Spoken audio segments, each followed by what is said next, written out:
신앙생활을 하다 보면 신앙생활에 갈등을 가져다 주고 고민을 가져다 주는 것들이 종종 있습니다.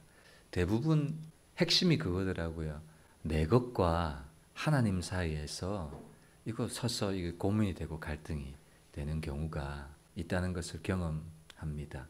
내 생각이 있고 내 길이 있고 내가 보는 관점이 있고 내가 생각하는 목적이 있는데, 근데 하나님 앞에 서면 하나님이 원하시는 길, 하나님이 보여주시는 뜻, 하나님이 원하시는 목적, 하나님의 의도, 그것이 일치가 될 때는 참 좋은데 일치가 되지 않을 때는 고민이 되고 갈등이 될 때가 참 많이 있습니다. 근데 우리는 어떤 것이 더 쉽고 자연스러운가 하면 내가 생각하는 대로 계획하고 걸어갈 때 그것이 쉬워요. 근데 성경은 그것을 내가 주인 되어서 사는 삶이다, 이렇게 가르치고 있습니다. 여러분, 우리의 믿음에 있어서 가장 중요한 것이 있다면 예수님의 주재권이라고 하죠. 내가 주인 되었던 것이 이제는 그 통치권이 이양되는 거예요. 그래서 예수님을 영접할 때 구세주로만 영접하는 것이 아니라 나의 주님으로 영접하거든요. 예수님이 나의 주인입니다. 그래서 이제는 내가 통치하고 내가 주도하고 다스리는 삶에서 하나님이 통치하고 하나님이 주인되고 하나님이 다스리는 삶, 그걸 뭐라고요? 하나님의 나라라고 하잖아요. 그 하나님의 나라 안으로 내가 들어가겠습니다를 결단하고 예수님을 우리가 믿고 영접하거든요. 그런데 그 나라 안으로 들어갔음에도 불구하고 여전히 내가 원하는 길, 내가 보는 관점, 기준을 고수할 때가 있습니다. 그럴 때 이제 갈등을 경험하게 되는 것이죠.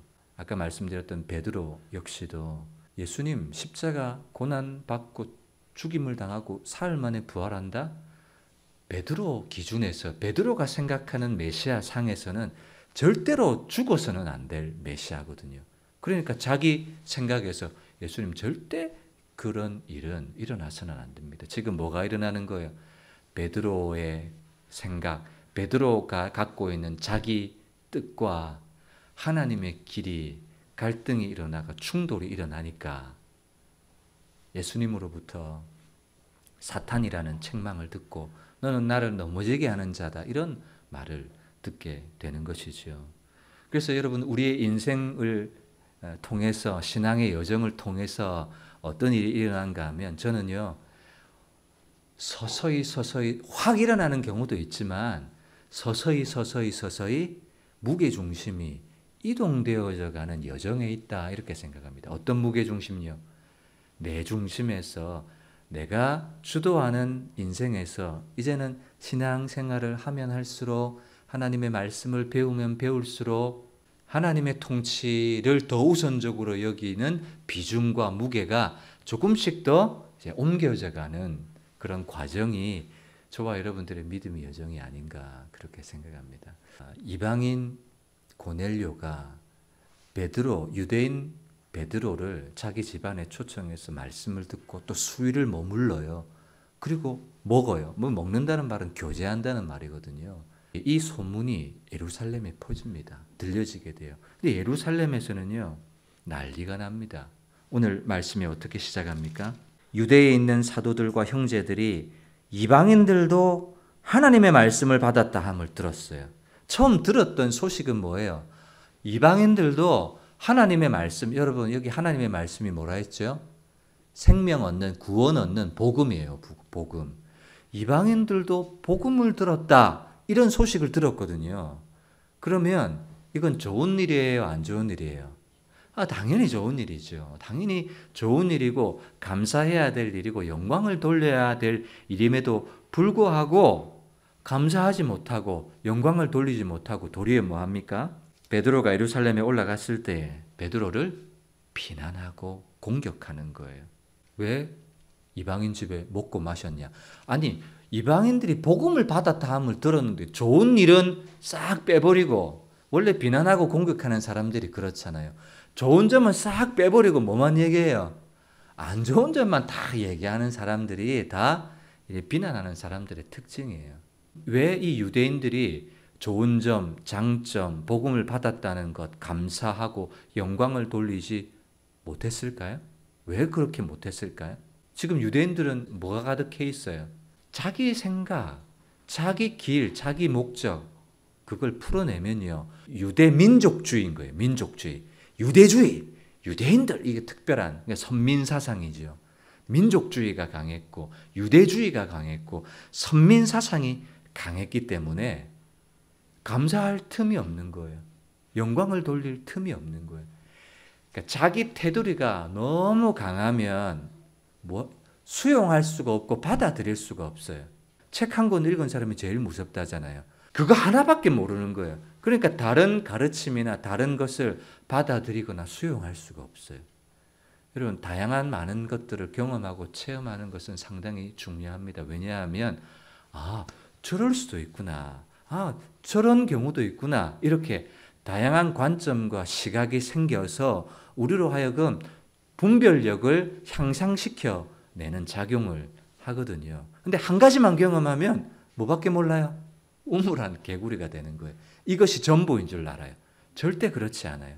그래서 하나님이 지금 유대인들의 그 자기 세계, 자기 관점, 자기 기준, 그걸 허물어 버리시는 거예요.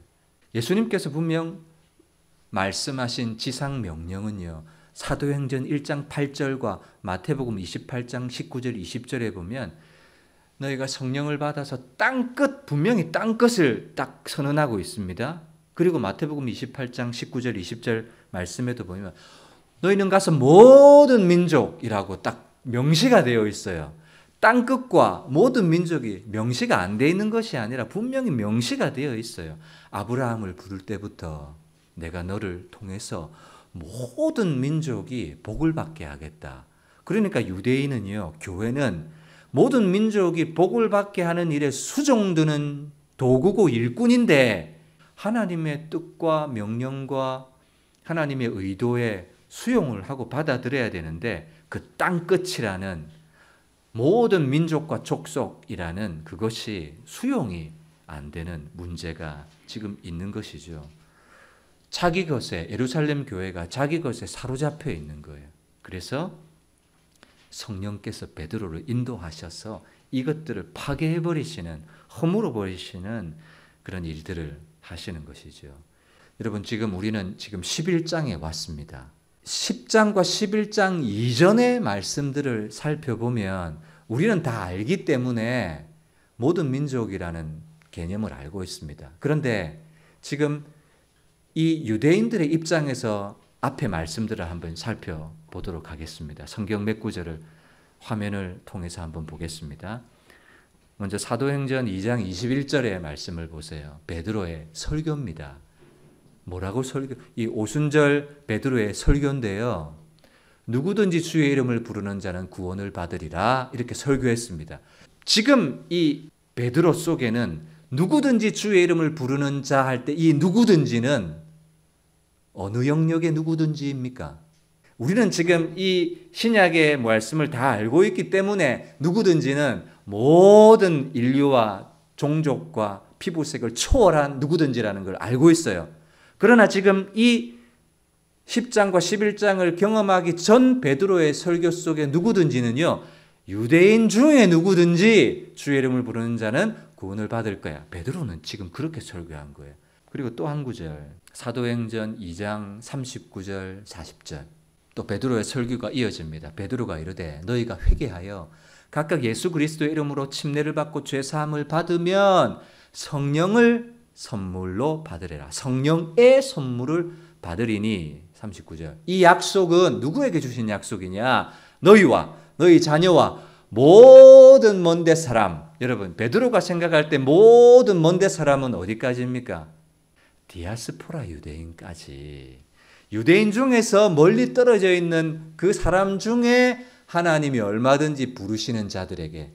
여기 베드로의 눈 속에는 아직 유대의 주의의 한계 속에 있는 디아스포라 유대인에 한정되어 있다는 것을 우리는 볼 수가 있습니다. 또 보겠습니다. 사도행전 5장 30절 31절 너희가 나무에 달아 죽인 예수를 우리 조상의 하나님이 살리시고 이스라엘에게 회개함과 제사함을 주시려고 베드로는 지금 한계가 어디예요? 이스라엘에게 한정되어 있는 거예요. 한정. 오른손으로 높이사 임금과 구주로 삼으셨느니라. 누구를 위한 복음인가? 유대주의, 민족주의. 이거 벗어나지 못하고 있는 거예요. 우리는 다 알아서 이 이스라엘을 넓게 적용하고 있지만 모든 민족과 열방이 아닌 것이죠. 그리고 6장에 가보면요. 예루살렘 교회 안에 구제의 문제에 있어서 다툼이 일어나지 않습니까? 왜냐하면 헬라파 과부들이 계속해서 누락이 되는 거예요. 그러니까 이 다툼도 문제도 어디 사이의 문제예요? 본토 유대인 과부와 헬라파 유대인 과부. 그러니까 유대인 과부들끼리 나눔의 문제였지 이 구제의 문제 이방인은 전혀 포함되지가 않았던 거죠. 저는 계속해서 10장 이전까지는요. 다 뭐예요? 베드로 속에는 우리 유대인들 민족주의 안에서 모든 먼데 사람은 디아스포라 유대인, 그래도 유대인. 그러니까 이 이방인이라는 관점이 전혀 없는 거예요. 이거 뭐예요? 자기의 견고한 진이고 자기 생각이었던 것이죠. 여러분 이렇게 하나님의 뜻, 하나님의 생각, 하나님의 목적은 땅끝이고 모든 민족인데 이것보다 뭐가 강한 거예요? 자기 생각, 자기 관심, 자기 뜻 이것이 더 강한 것이죠. 자기 것이 강하면 문제가 하나 생깁니다. 무슨 문제가 생기냐면 자기가 막 이렇게 핸들을 잡고 있으니까 뭐가 안 돼요? 통치를 못 받는 거예요. 하나님이 인도하시려고 하고 하나님이 이끌어가고자 하는 그 길에 통치와 인도하심을 못 받는 거예요. 여러분 통치와 인도하심이라는 말은요.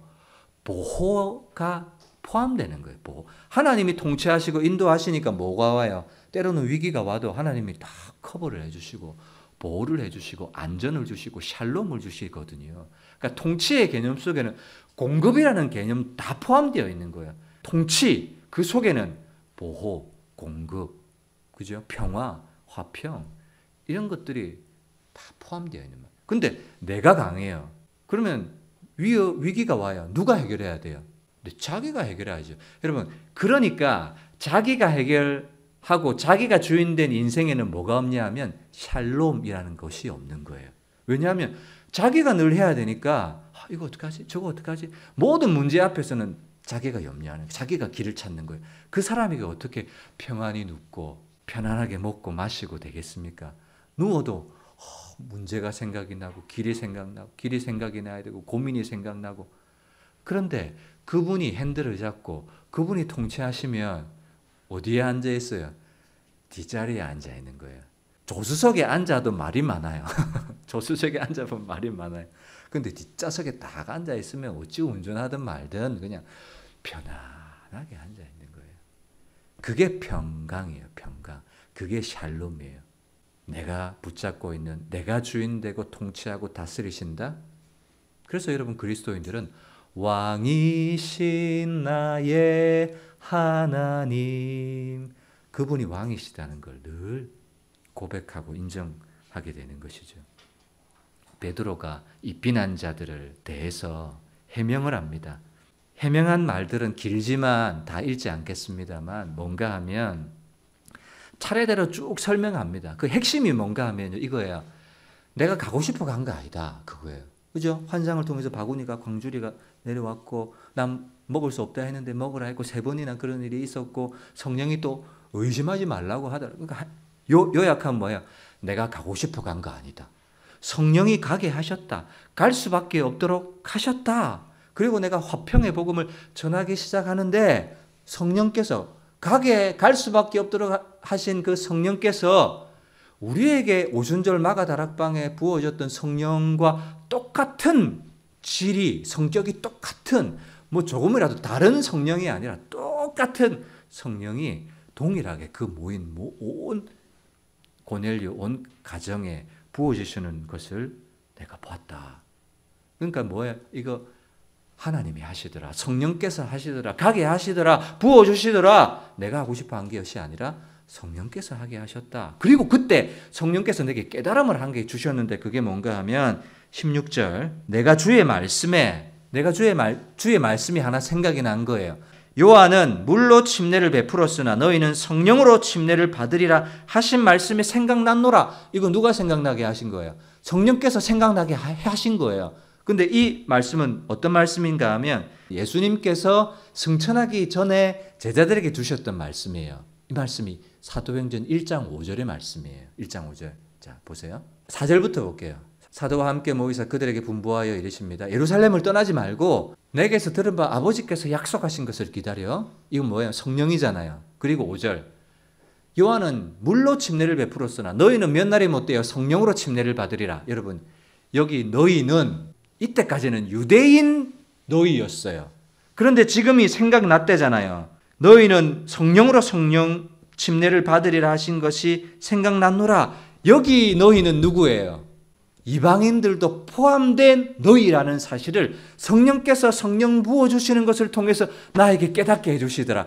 그때 예수님께서 하셨던 말씀을 내가 들었을 때는 유대인 중에서 너희인 줄 알았는데 고넬료 집에서 말씀을 전하고 성령이 임하신 것을 보니까 예수님께서 그때 말씀하신 그 말씀이 유대인도 포함한 너희가 성령으로 침례를 받으리라 하신 그 말씀이었구나가 생각이 났다. 이렇게 그 비난하는 할례자들에게 이야기를 해주는 것이죠.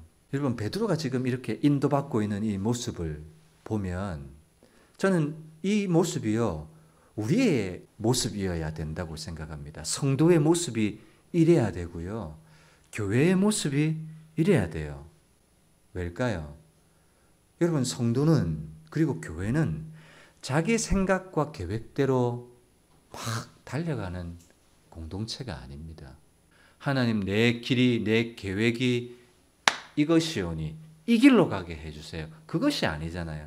내 길, 내 계획대로 가는 것이 아니라 뜻이 하늘에서 이루어진 것 같이 하늘에 있는 뜻이 내가 보고 깨달아서 그 하늘의 뜻이 땅에서도 이루어지는 삶을 살아가는 것이 그리스도인의 삶이고 교회의 모습이거든요.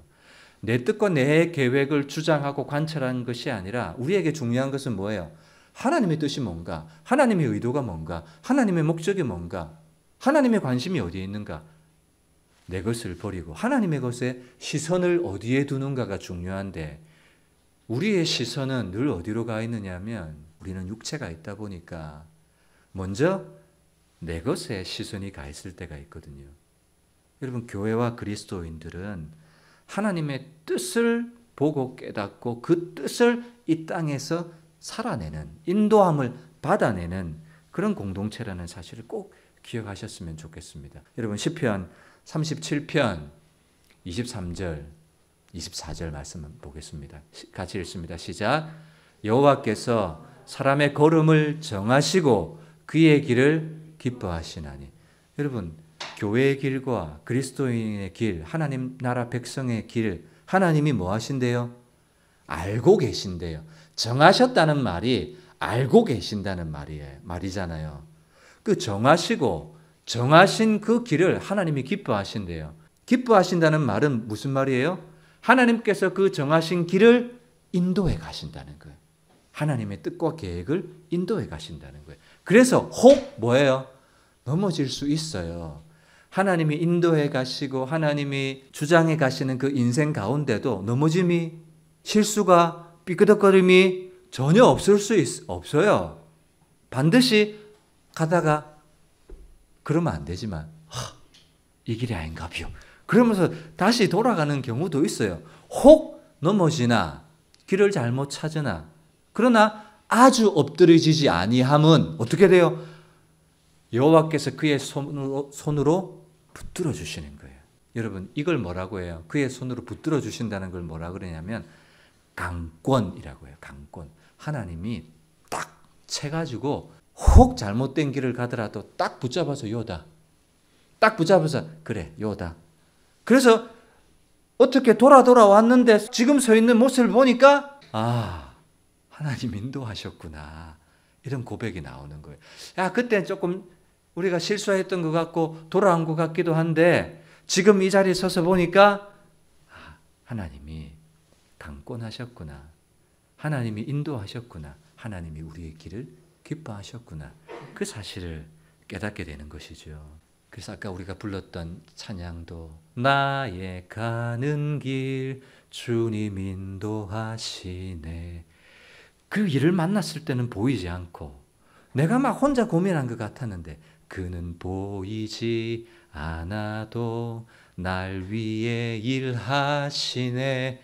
우리는 그런 믿음을 갖게 되는 것이죠.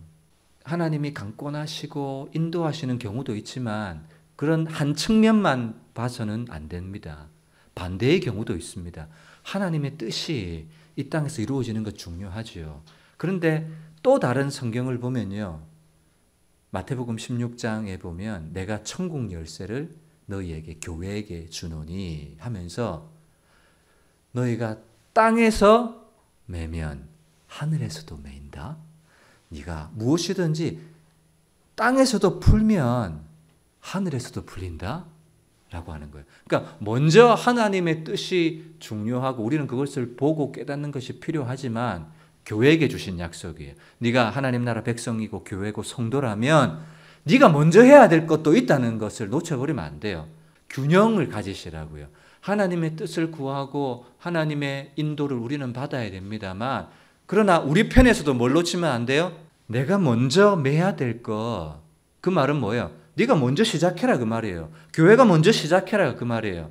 하나님의 인도만 바라고 두 손 두 발 놓고 하나님 인도해 주세요 이러고만 있지 말고 네가 먼저 내딛어야 될 너희가 먼저 시작해야 될 것이 있다는 거야. 먼저 매라. 먼저 풀어라. 그래서 여러분 이 균형을 가지셨으면 좋겠습니다. 베드로가 이렇게 하나하나 설명하기 시작하니까 이 유대 지도자들 비난했던 사람들의 결론이 나옵니다. 자, 18절. 자, 그들이 이 말을 듣고 어떻게 해요? 잠잠해요. 할 말이 없어요. 왜요? 성령께서 분명히 인도하시고 역사하신 건 눈에 보이거든요. 베드로에게 하셨고 고넬료에게 하셨고 그리고 6명의 증인들도 있고 할 말이 없는 거예요. 그리고 하나님께 영광을 돌립니다. 그리고 고백합니다. 이거 참 중요한 예루살렘 교회의 고백이에요. 그리고 예루살렘 교회가 이 결정해 놓는 이 결정은 선교사적으로 아주 위대한 장면입니다. 여러분 아까 우리가 사도행전 밑에 살펴봤지만 다 어디에 한정되어 있었어요? 다 유대인들에게 한정되었던 복음의 은혜였는데 이것이 이제는 이방인에게도 열려지는 선교사적으로 가장 위대한 장면인 거예요. 뭐라고 고백합니까? 그러면 하나님께서 이방인에게도 생명 얻는 회개를 주셨도다. 인정하는 거예요. 받아들이는 거예요. 수용하는 거예요. 이전까지는 견고한 진으로 무너질 수 없었고 인정할 수 없었고 받아들여질 수 없었는데 이제서야 뭐가 돼요? 부인되는 거예요. 우리가 가지고 있던 민족주의, 유대주의 잘못된 거구나. 자기가 부인되기 시작하는 거예요. 그리고 이제는 유대인들에게까지 막혔던 복음이 붕 하고 열려지고 복음의 진전이 일어나고 복음의 발전이 일어나고 선교의 첫 발자국이 내딛어지는 이런 일들이 일어나게 되는 거죠. 저는 이걸 보면서 야, 하나님 왜 이 유대인들이 이 할례자들의 인정, 수용, 동의, 하나님 꼭 그것이 필요하셨을까? 그런 생각을 해봤어요. 하나님 그냥 이 할례자들의 수용, 인정 그거 없이 그냥 땅끝까지 그냥 복음이 그냥 흘러가게 하나님 그렇게 하실 수 있는데 하나님이 왜 수용하게 하시고 인정하게 하시고 받아들이게 하시고 아무 말 못하게 고개 끄덕끄덕거리게 하시고 영광을 돌리게 하시고 유대인 이방인에게도 생명 얻는 복음을 주셨다. 인정한다. 이렇게 하신 다음에 하시는가 그 말이에요. 여러분 하나님은 어떤 분이세요? 하나님은요 무작배기로 이끌어 가시는 분이 아니세요. 하나님은 어떤 분이세요? 꼭 저와 여러분들로 하여금 뭐하게 하세요? 하나님 맞습니다. 손들게 하세요. 꼭 하나님 인정합니다. 이렇게 인정을 받아내세요. 야, 내 길 이거니까 너 일로 와 이놈아. 이렇게 그렇게 인도 안 하시더라고요. 꼭 연단의 과정, 시험의 과정, 훈련의 과정 통해서 하나님 맞습니다. 내 길이 잘못된 거 맞습니다. 하나님 인정할게요. 하나님 네, 아멘입니다. 꼭 아멘 이렇게 하시고 난 다음에야 인도하시는, 때로는 우리 입장에서는 너무 잔인하기도 하지만 하나님 꼭 그러시더라고요. 나의 인정과 변화와 고백 이후에 그렇게 하시더라고요. 하나님 그러시더라고요. 여러분, 요나가 니느웨 성에 회개의 복음 전하기 싫었어요. 그래서 안 갔잖아요. 그런데 결국 물고기 배 안에 들어갔다 나온 이후에 꾸역꾸역 가잖아요. 큰 성이었거든요. 나흘을 걸어야 다 돌 수 있는 성이었는데 요나는 마음에 안 차니까 하루만 복음을 전했어요. 근데 그게 뭐 열정을 가지고 마음을 다해서 전했을까요? 대충 전했어요. 야, 너 회개하지 않으면 심판하시나 대충 전했는데, 아니 그 복음을 듣고도 이 니느웨 성이요, 아이부터 어른까지 가축까지 다 모조리 베옷을 입고 금식하고 이러는 거예요. 요나가 그걸 보니까 마음이 상해 죽겠는 거야. 그래서 하나님, 그냥 내 생명을 가져가십시오. 하나님, 인자와 자비가 영원하시고 회개하는 자들을 용서하시고 심판하지 않는 하나님이신 줄을 제가 알고 있었습니다. 비아냥거리듯이 그렇게 하는 거예요. 그래서 요나가 자기를 위하여 초막을 짓고 지켜보려고 앉아 있습니다. 하나님께서 박넝쿨을 예비하시죠. 내리쬐는 태양볕을 박넝쿨이 시원하게 보호해 줍니다. 그런데 그 다음날 벌레가 생겨가지고 그냥 그 박넝쿨을 다 갉아먹이게 하시는 거예요. 요나가 죽을 지경입니다. 그래서 하나님, 내가 사는 것보다 죽는 게 낫습니다. 내 생명을 가져가 주십시오. 야, 네 지금 그 투덜거리고 원망하는 거가 합당하냐? 요나가 내가 죽기까지 할지라도 내가 지금 투덜거리고 불평하는 것이 옳습니다. 자기 생각을 고수하는 거예요. 그 요나에게 하나님 뭐라고 말씀하는 줄 아세요? 요나서 4장 10절, 여호와께서 이르시되 내가 수고도 아니했고 재배도 아니하였고 하룻밤에 났다가 하룻밤에 말라버린 이 박넝쿨을 아꼈거든. 11절, 하물며 이 큰 성읍 니느웨는 좌우를 분간하지 못하는 자가 12만 명이요 가축도 많이 있나니 내가 어찌 아끼지 아니하겠느냐. 하나님 지금 뭐 하시는 거예요? 화내고 고집 부리고 자기 기준 딱 끝까지 고집 피우고 있으니까 예이 네 마음대로 해라 이놈아, 이렇게 안 하시고 수용하게 하시고 받아들이게 하시고 인정하게 하시고 두 손 들게 하시고 아멘하게 하시고, 하나님 그런 분이시거든요. 도마도 그랬어요. 도마, 내가 예수님 못자국에 손가락 넣어봐야, 창자국에 손가락 넣어봐야 알겠다, 믿겠다. 예수님께서 도마에게 나타나셔서 도마야, 내 손가락 봐라. 그리고 넣어봐라. 그리고 믿음 없는 자가 되지 말고 믿는 자가 되라. 이렇게 말씀하셨어요. 요한복음 20장 27절과 28절 이 사이를 잘 보셔야 돼요. 사이. 믿음 없는 자가 되지 말고 믿는 자가 되라. 이렇게 말씀하셨어요. 28절. 도마가 위대한 요한복음에서 신앙 고백, 베드로가 주는 그리스도이시오 살아계신 하나님의 아들입니다, 이런 위대한 고백을 했지만 도마도 위대한 고백을 했거든요. 그런데 어떤 이런 고백이 나올 수 있게 된 그 사이에 어떤 일이 있었겠어요? 믿음 없는 자가 되지 말고 믿는 자가 되라. 넣어봐라, 봐라. 도마가요, 예수님 손 내보세요 이랬을까요? 예수님 떼보세요, 손가락 넣어보세요 이랬어요? 아니에요. 전 안 했다고 생각해요. 27절과 28절 사이에 도마에게 일어난 일은 뭐예요? 인정, 수용, 납득합니다. 아멘. 자기 부인. 여러분, 이걸 뭐라고 할까요? 자기 부인이고 또 다른 말로 변화라고 하잖아요. 변화. 유대주의가 깨어지고 변화하니까 선교사적 첫걸음이 내딛어지는 것이고, 도마에게 일어났던 변화가 일어나니까, 자기 부인이 일어나니까 인정하고 수용하니까 나의 주님이시요 나의 하나님이십니다, 이런 고백이 일어나게 되는 거예요. 요나를 끝까지 하나님께서 변화해 가시는 이런 일들이 일어나게 되는 거예요. 여러분, 만약에 이 유대주의자들, 할례자들이요 끝까지 자기의 것을 고수했다고 생각해 보세요. 그럼 어떤 교회밖에 되지 않았을까요? 디아스포라 유대인, 흩어진 먼 데 있는 유대인들만 구원하는 교회가 되었을 거예요. 그런데 자기 부인이 일어나고 자기 생각과 기준이 넘어서게 되고 이제는 아멘 하게 되니까 뭐가 일어나요? 진전, 발전, 전진이 있는 거예요. 전진. 저는 이 모습이 하나님의 통치 안에 있는 교회의 모습이라고 생각합니다. 내 것을 꺾고 하나님의 것을 받아들이는 순간에 나아감이 있고 진전이 있고 변화가 있고 발전이 있는, 여러분 이런 모습들을 저와 여러분들이 꼭 기억했으면 좋겠습니다.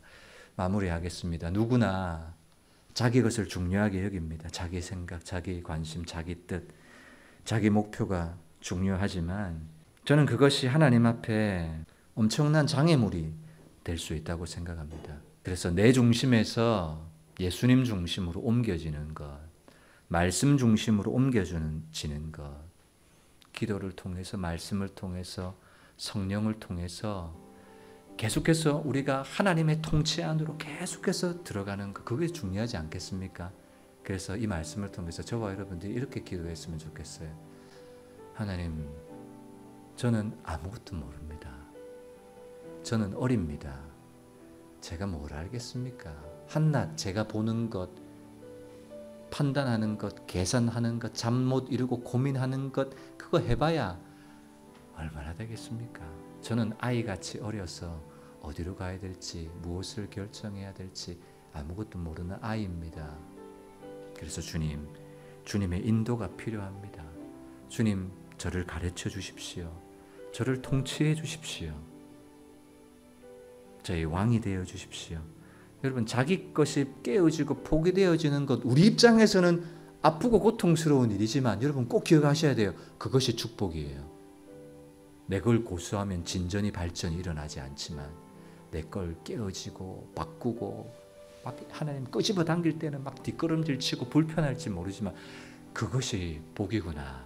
그것이 축복이구나. 그걸 깨달아야 됩니다. 이 시간 기도하실 때 수용과 변화와 아멘의 은혜가 여러분들에게 있을 수 있도록 하나님 앞에 간절히 들었던 말씀 생각하면서 기도하는 시간 갖겠습니다. 기도합니다.